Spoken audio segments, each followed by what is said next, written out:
बेटे का मुझे कुछ ऐसा हो गया है कि मैं ठीक नहीं हो सकता।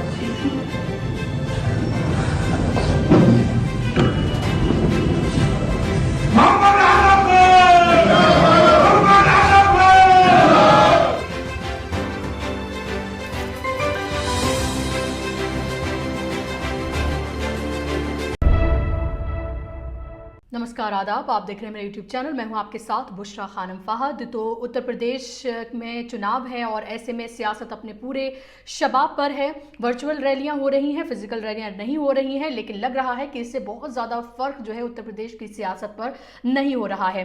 नेताओं के एक पार्टी से दूसरी पार्टी में आने और जाने का सिलसिला लगातार जारी है। किसी को टिकट नहीं मिल रहा तो नाराज है, किसी को पार्टी ने टिकट नहीं दिया तो दूसरी पार्टियों का रुख कर रहा है और ये लगातार सिलसिला जारी है। 10 तारीख को पहले फेज की वोटिंग होनी है और उससे पहले पूरा घमासान जो है वो देखने के लिए मिल रहा है। आज मैं दो लोगों की यहां पर बात करने जा रही हूं। एक, सबसे पहले मैं बात करूंगी आजम खान के बेटे अब्दुल्ला आजम के बारे में और दूसरा मैं बात करना चाहूंगी अपर्णा यादव के बारे में, जिन्होंने आज बीजेपी का दामन थाम लिया। सबसे पहले बात यहां पर मैं करूंगी अब्दुल्ला आजम की। अब्दुल्ला आजम का एक वीडियो जो है वो सोशल मीडिया पर वायरल हो रहा है, जिसमें वो बेहद जज्बाती होते हुए नजर आ रहे हैं, जब अपने वालिद के बारे में वो बात कर रहे हैं और उनके वालिद के बीच में जिस तरह की बातचीत रही उसका जब वो जिक्र कर रहे हैं वहां पर, तो उनसे वो बात कहीं भी नहीं जा रही है। इतने वो भावुक, इतने जज्बाती वो उसमें हो रहे हैं। अभी हाल ही में 43 मुकदमों में जमानत मिलने के बाद वो रिहा हुए हैं। लगभग 23 महीने के बाद वो रिहा हुए हैं और उनके वालिद आजम खान अभी भी जेल में हैं। और ऐसे वक्त में जब वो लोगों को खिताब कर रहे थे तो किस तरह से वो भावुक, जज्बाती हो गए अपने वालिद का जिक्र करते हुए, वो वीडियो मैं आपको दिखाती हूँ।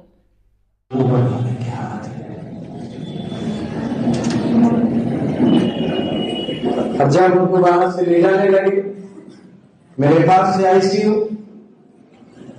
तो बेहोशी की हालत में थी। जाने का 2 मिनट बात हुई तो मुझसे कहा, बेटे का मुझे कुछ ऐसा हो गया है कि मैं ठीक नहीं हो सकता।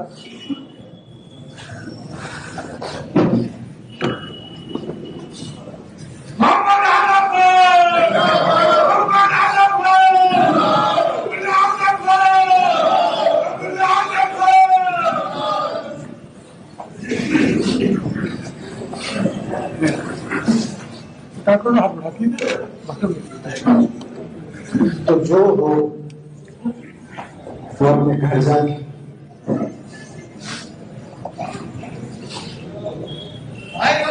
आपके साथ है।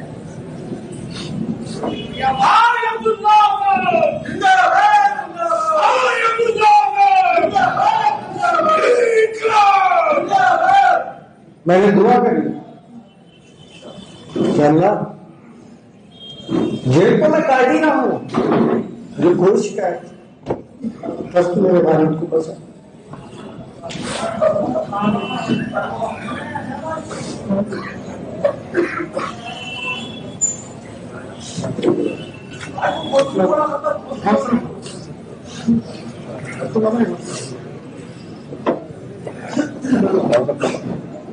तो आपने देखा कि अब्दुल्ला आजम किस तरह से वहां पर रो पड़े और फिर वहां पर लोगों ने नारेबाजियां की और ये कहा कि किस तरह से वो उनके साथ है। एक वो वक्त था जब आजम खान की तूती बोला करती थी उत्तर प्रदेश में। उत्तर प्रदेश की सियासत जो है उनके नाम के बगैर जो है वो मुकम्मल नहीं होती थी। समाजवादी पार्टी में अगर किन्हीं 2-3 लोगों का अगर नाम लिया जाता था तो उसमें मुलायम सिंह यादव, अखिलेश यादव, शिवपाल यादव और आजम खान, यही वो चेहरे थे जिनकी बात जो है जब समाजवादी पार्टी की बात की जाती थी तो उनकी बात की जाती थी। आप ये देखें कि किस तरह से छोटे छोटे मुकदमों में, 1-2 नहीं, न जाने कितने मुकदमे उनके ऊपर थोपे गए, उनके ऊपर लगाए गए। यहां तक भी हमने देखा जो कड़क अपनी आवाज में आजम खान लोगों को खिताब करते थे और उनको एक बेहतरीन ऑरेटर के तौर पर उनको जाना जाता है। उनकी जबान, जिस तरह से वो बात करते हैं, जिस तरह की उनकी तकरीरें होती हैं, जैसे वो बोलते हैं, उस सब की वजह से उनकी एक अलग अपनी पहचान थी। और अभी हमने देखा कि किस तरह से उनकी तबीयत जिस तरह से जेल में रहने की वजह से बिगड़ी, हमने अस्पताल से जब उनकी तस्वीरें जो है वो जब सामने आई तो पहचान में भी नहीं आ पा रहे थे कि ये वही आज़म खान है जो अपने एक रौब, एक रुतबे में जिस तरह से रहा करते थे।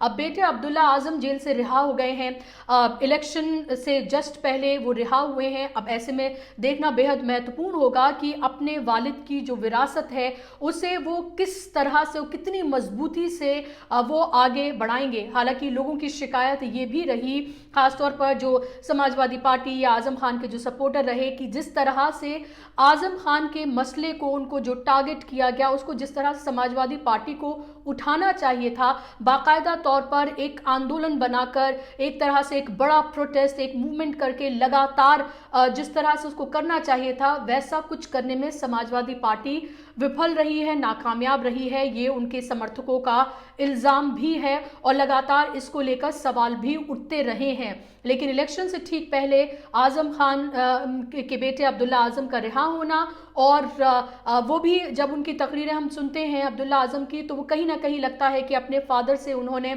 बहुत कुछ सीखा है और उसी तरह की तकरीरें वो करते हुए भी नजर आते हैं। लेकिन ये जज्बाती मैसेज जाहिर सी बात है एक बेटे का है और कहीं ना कहीं ये मैसेज ऐसा लग रहा है कि दूर तक जरूर जाएगा।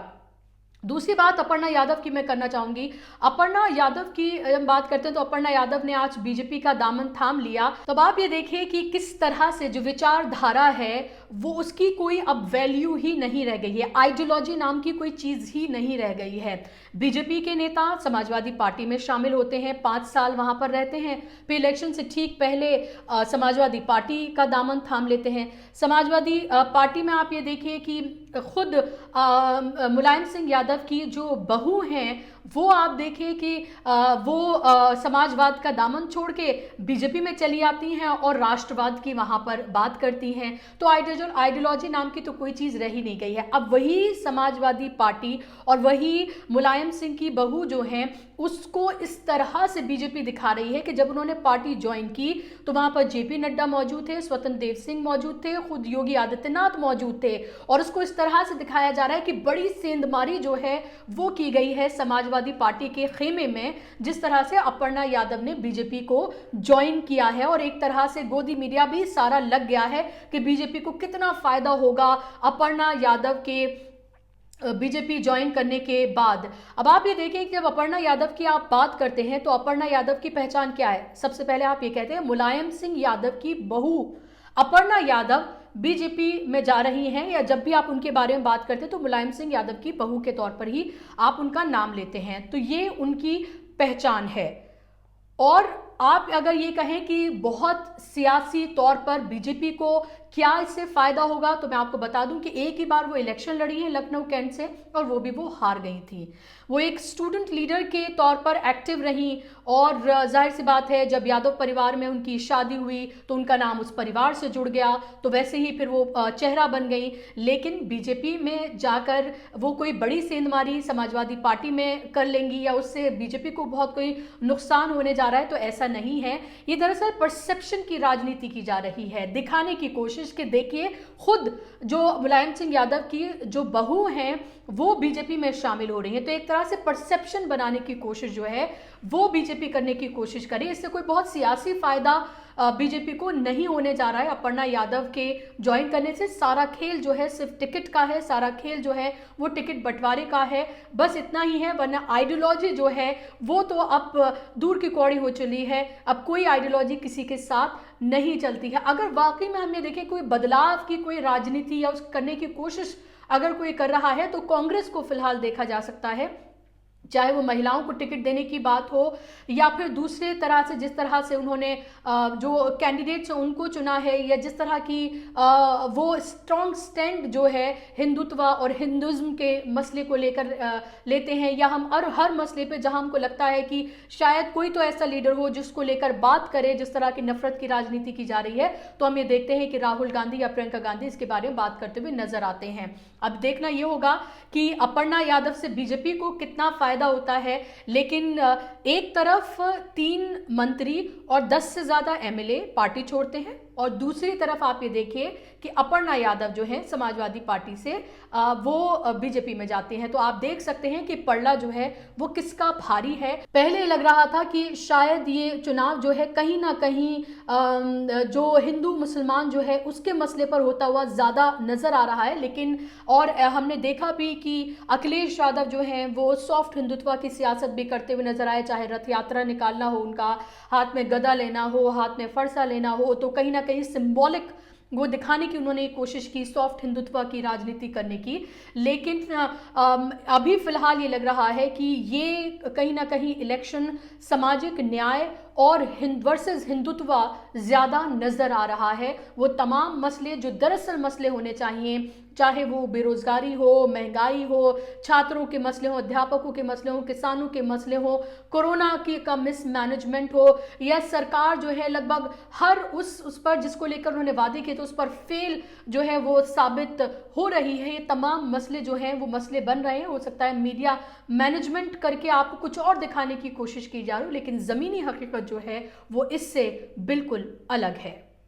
तो आज के कार्यक्रम में बस इतना ही। आप मेरे चैनल को जरूर सब्सक्राइब करें, ज्यादा से ज्यादा लोगों तक शेयर करें, बेल आइकन पर हिट करें ताकि नया वीडियो आते ही आप तक नोटिफिकेशन पहुंच जाए। नमस्कार, आदाब।